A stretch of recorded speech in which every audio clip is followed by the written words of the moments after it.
Hola a todos, muy buenos días, espero que estén bien. ¿Cómo están?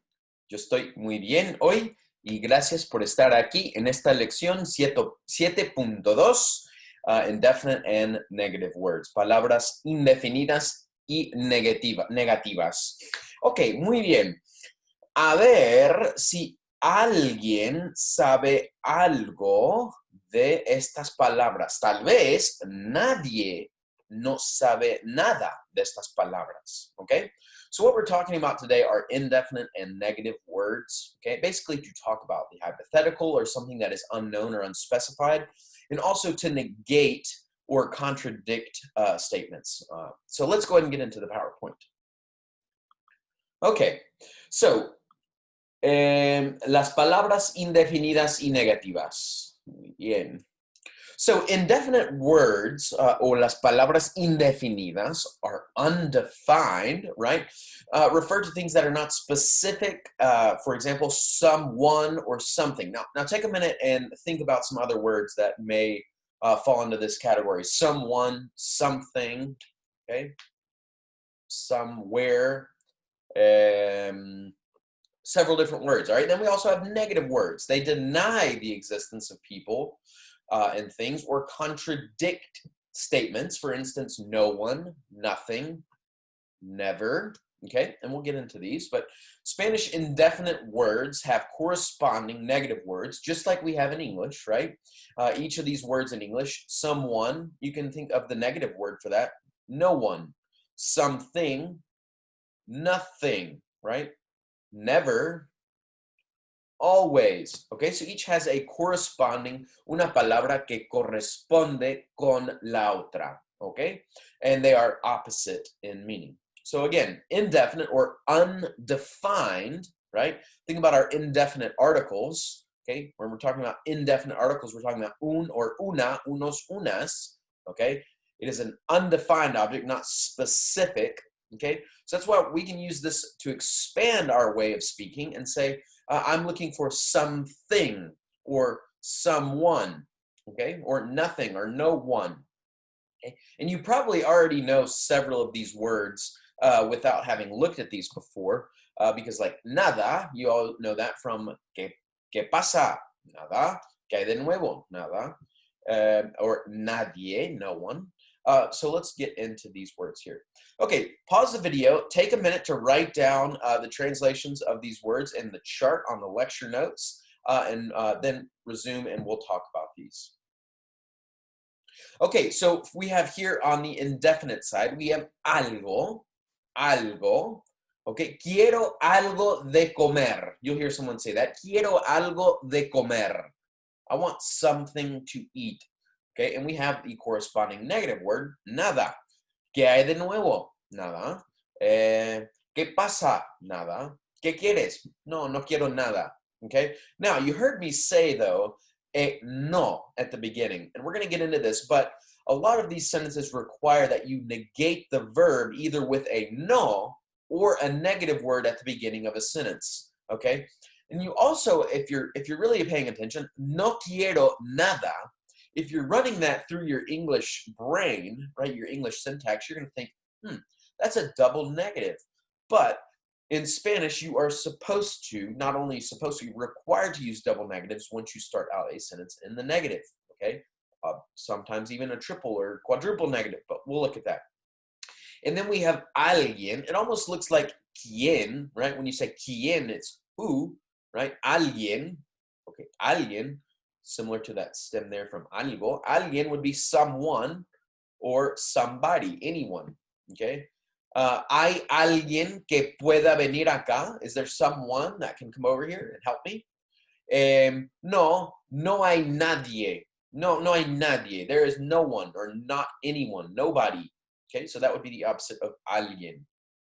Now, we also have alguno, alguna, algunos, algunas, or algún, and we'll look at when we use algún versus alguno or alguna.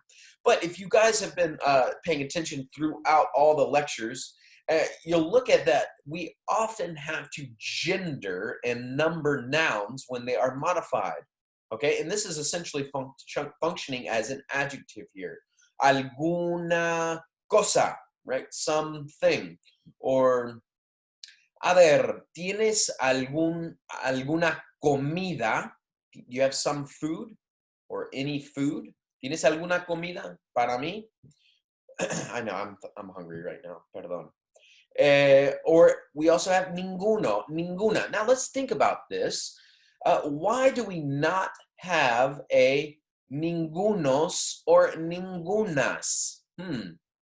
We have alguno, alguna, algunos, algunas, but we don't have ningunos or ningunas, okay? Now, they will very seldomly be used, but it's only for verbs, or excuse me, only for nouns always used in the plural, okay? But typically, you can't have multiple none, right? Or multiple of nothing or not any, right? So it's typically going to be used in with singular nouns, ninguno, ninguna, right? All right, then we have or, right? So, o vamos al centro comercial o vamos al centro. Let's either go to the mall or downtown, right? O vamos al gimnasio o vamos a la cafetería.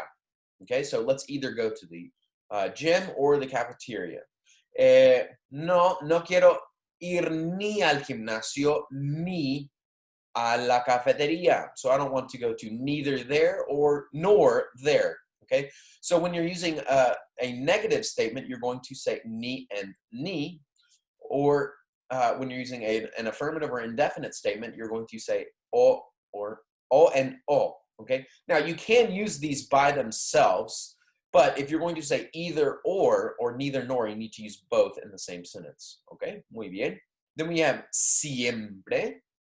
Siempre, always.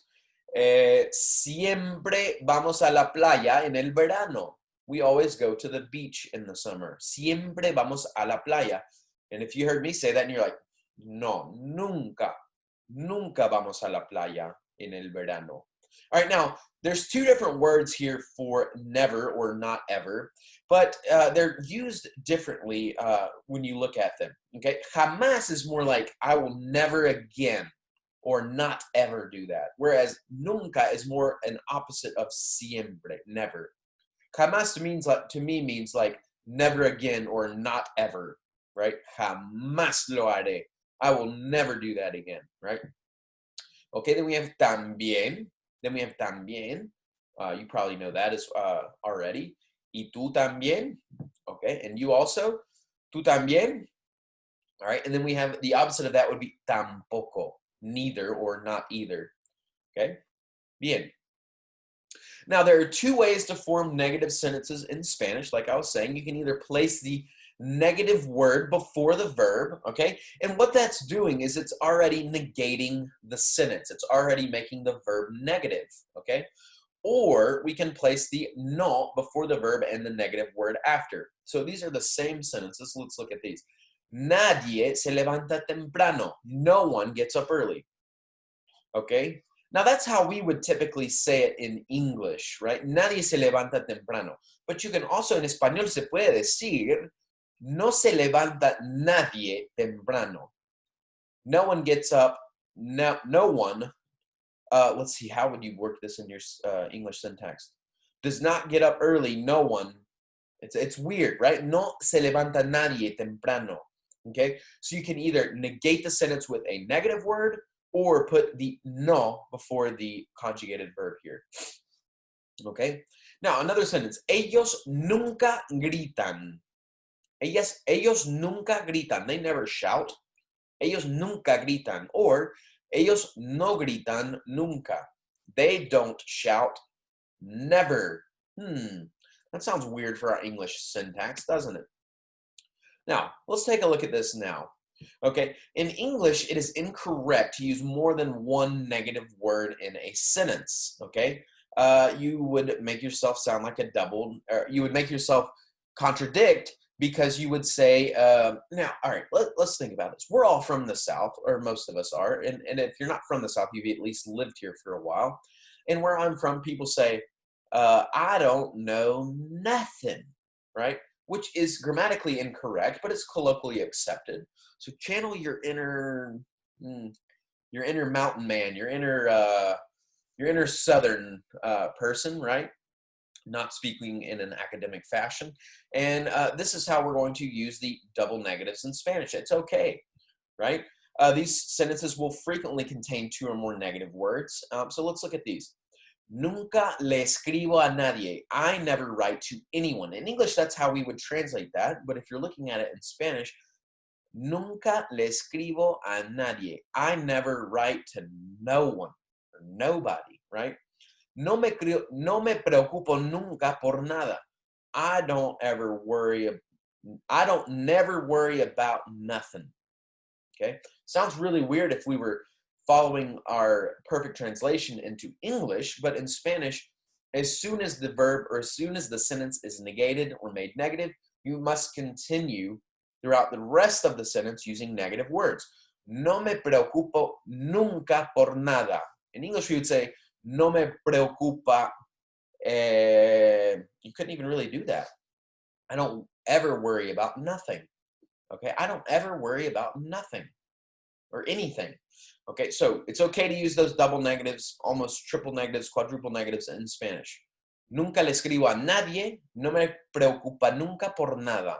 Okay, now as these examples show, once an English sentence contains one negative word, you must use affirmative words after that.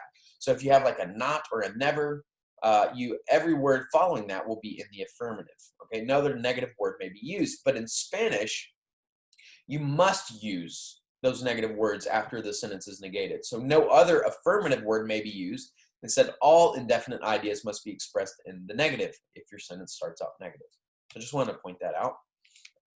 Okay, now because they refer to people, alguien and nadie are often used with that personal a. Okay, we've seen this with el verbo conocer, right? We saw it with el verbo conocer. Conozco al profesor o conozco a mi amiga, perdón. Perdón, salud.